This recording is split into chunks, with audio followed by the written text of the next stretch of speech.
You're very welcome back to the show. Now, for those of you who have just joined us, so maybe you may be wondering why my beard is pink. Well, as October is Cancer Awareness Month, we have teamed up with the Marie Keating Foundation to throw a breast cancer survivor party. That's right. To Boots pharmacist Paula Riley, she's with us now. We're talking about the menopause, and especially a menopause brought on by cancer treatments.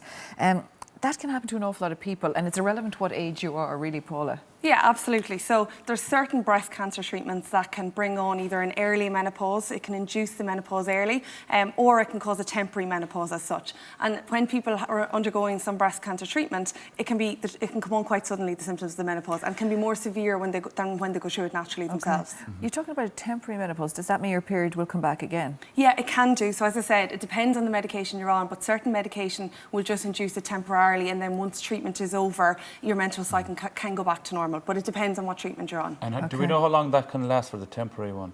Again, it depends. Some of them will just last for the duration of treatment of the breast cancer treatment, and some of them can go on for a bit longer before your cycle gets back into normal. And then menopause outside of cancer, what are the symptoms? Yeah, so the typical symptoms, in Ireland the average age is 51 for a lady to go through the menopause, and the typical symptoms would be hot flushes, which I'm sure you've heard a lot about. And would you have the same now with that? You'd have the same with the menopause brought on by cancer. Just on that subject, a lot of people watching on that, you still have the hot flushes, you'd have exactly the same symptoms. It could be the exact same symptoms. Now everyone will vary in terms of how severe it is from person to person, but it'd be the exact same symptoms. So yeah, hot flushes, night sweats, you can have irritability, problems sleeping, low mood can be affected. There's loads of different ones that can. Okay, so that's the regular menopause. So what's the average age in Ireland, you were saying? So yeah, the average age in Ireland is about 51, but some people can go through early menopause, premature menopause, but the average age would be about 51. Do men go through menopause?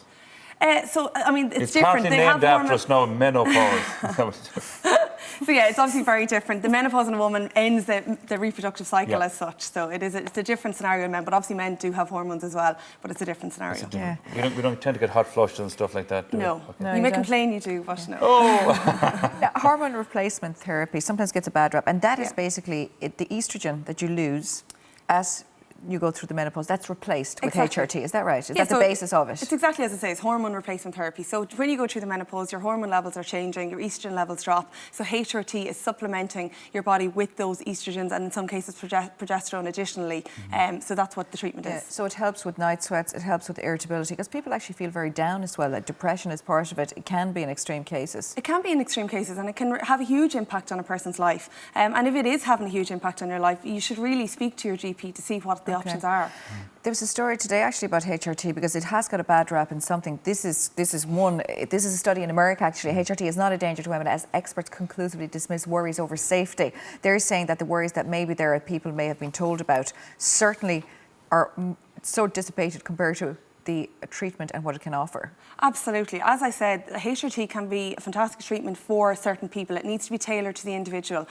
But it is great that there's new research coming out, like we've seen in this particular instance, that shows that, the risks that were essentially associated may not necessarily be the case. But I guess it's watch this space till we see what the guidance is going to be updated as a result of that. There are a few myths around menopause as well about, can you get pregnant?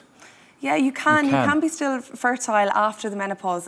The rule of thumb would be that you would use contraception for 2 years after your last period. Just to make sure. If you're under 50, and if you're over 50, it should be for 1 year after your last period. Oh, really? Isn't that like, because there's perimenopause as well. Because menopause, you don't just wake up one day and have the menopause, get the menopause. You basically build up over a period. Yeah, so, I mean, people can experience symptoms for years before they actually have the full menopause as such. And some people, the average would be about 2 to 3 years you'd be experiencing symptoms, but some people can go on for up to 10 years and even longer. My goodness, I can see why people would need hormone replacement therapy. So if you have the menopause, it doesn't all shut down straight away. No. So you have to be very, very careful. It's a gradual case generally. Now some people will have no symptoms whatsoever, but it really does vary from individual to individual. Now we're going to take a look at some supplements if that are, I suppose, really if you don't want to take HRT or you don't need to, but we should say that any of the supplements we're looking at here wouldn't be suitable, or certainly you need to discuss it with your doctor if you're having chemotherapy or another cancer treatment. Yeah, absolutely. Okay. Take us through from there. Phytosoya. Soy is a natural, I suppose, estrogen. Exactly. So it's what's called a phytoestrogen. So it's an estrogen derived from plant sources as such. And what it does is it mimics the effects of the estrogen that's lost in the body when you go through the menopause. Okay. And the Femicare then, that would be another formula like that. Exactly. So there's various different products out there. Your pharmacist will be able to advise you which is the most appropriate one for you. But these particular ones here would contain various amounts of the isoflavones, or those phytoestrogens we just talked about. Okay, and the next batch you have there, these are vitamins, but they contain isoflavones as well, but also calcium, which is very important because your bone's thin after the menopause. Exactly. So we know there's a risk of osteoporosis that increases after when someone goes through the menopause. So we have some supplements here that contain calcium as well to give that added protection, I guess. And as well, some of those will have some of the isoflavones as well, but maybe in lower quantities. And we've there's some cooling sprays there and everything.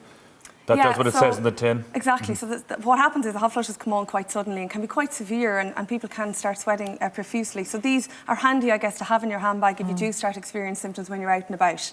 But there's loads of other practical advice that you can do as well. Like exercise, I'd imagine. Very important. So exercise is extremely important, and it's actually thought that those who do exercise have lesser symptoms of hot flushes and reduced symptoms, yeah. What about if you're having the menopause or around the age of, say, 50 plus or whatever, should you take a supplement? Should you up your calcium levels around that time? Yeah, I know we always say it depends on your diet, and some people would have a calcium-rich diet, but I guess for a lot of people, yeah, they probably may need a supplement, and I would say by talking to your pharmacist, you'll know if it is suitable for you or not. A lot of people at that age may be on other medications as well, so you just need to be careful if you cholesterol are. tablets or blood pressure, that type of thing. And what about vitamin D?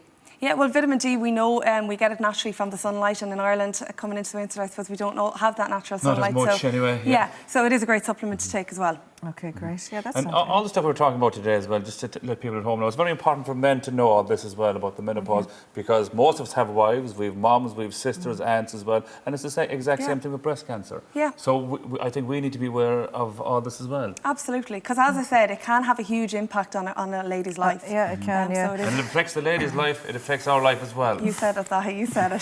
Thanks very much, Paula. For more information, of course, on anything that we discussed today and the products that we spoke about, you can pop onto boots.ie, and of course the pharmacists are there to help you in pharmacies all over the country. It's also on their Facebook page, RT Today.